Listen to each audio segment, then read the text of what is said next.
Ayan po guys, kung makita nyo po yung ating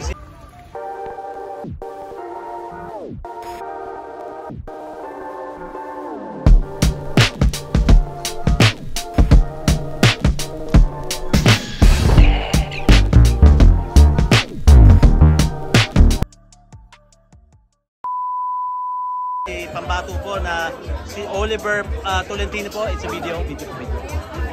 Siya po ang kanaunahang Pilipino po na talagang very proud po talaga ang lahat ng ating mga kababayan, hindi lang po dito sa Vienna kundi sa buong mundo, sa nakamit po ng ating Oliver Tolentino po, designer po na kauna-unahan na nakapag fashion show po mismo dito sa Museumsquartier Vienna, Austria. At syempre po kasama po natin ang lahat ng ating mga magagandang kababayan, ang ating ambasadora. Ayan po. Salamat din po sa support. Yan. At syempre po hindi po mawawala ang ating mga best supporter po ng ating designer po. Maraming salamat po. At ayan. Ayan po. Salamat po sa inyong lahat. Sandrine, tatanungin kita Sandrine, ano yung short experience mo ngayon? Extravagant. Yan ang maganda. Maganda yan.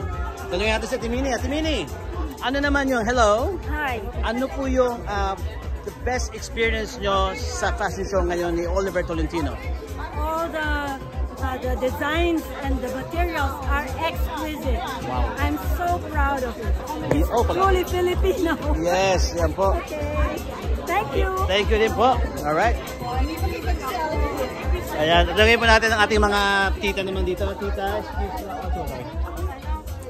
Can I ask you a question po? Sige, sige po. walang problema. Walang problema. Ano po yung best experience nyo today? Makita ang isang kababayan na nagbigay ng honor sa mga Filipino as one of the like naimbitahan dito sa Museumsquartier to be with the Fashion Week. It's an honor. Alright. At saka, just to give you kasi kahapon nakasama namin siya. And to remember that nung nanalo si Pia Wurtzbach, yung kanyang preliminary gown was made by Oliver. Wow!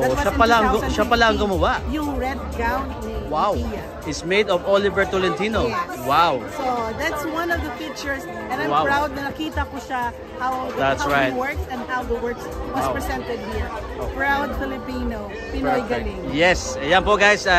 Sa hindi pa po nakakaalam, si Oliver Tolentino po ay siya po ang gumawa ng gown ng ating pambansang Miss International po, si Pia Wurtzbach po.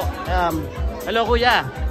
Hello kuya, musta? Hello po. Ano po ang best experience nyo ngayon sa ating fashion show? Sa ating fashion show, ang gaganda ng mga dress niya, saka sobrang colorful talaga, and you can really see where he was drawing on those a bit of like Filipino touches here and there, from the details and the embroidery. Ang ganda talaga, proud ako. Wow, yan po, salamat kuya at napakaganda ng mensahe nyo.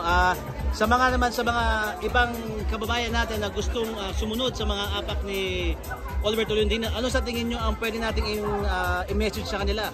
Ang mga gusto maging katulad niya? Yeah. I would say, if you have an idea, go for it. Yeah. Chase your dream and believe in it, and find other people who believe in you as well. Yun, napakagandang mensahe. Salamat kuya. Ano po pangalan nyo? Gabriel po. Gabriel, yes. Salamat po kuya. Salamat po. Salamat po.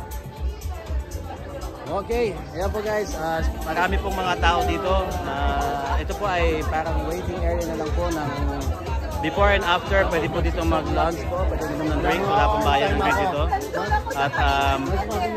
At kung meron pong DJ dyan sa harapan, relax po sila. At nandito rin po ang mga nagagandang mga babae. Hey, at dyan po ang ating mga barkeeper po. Check this out guys. Yes! Okay.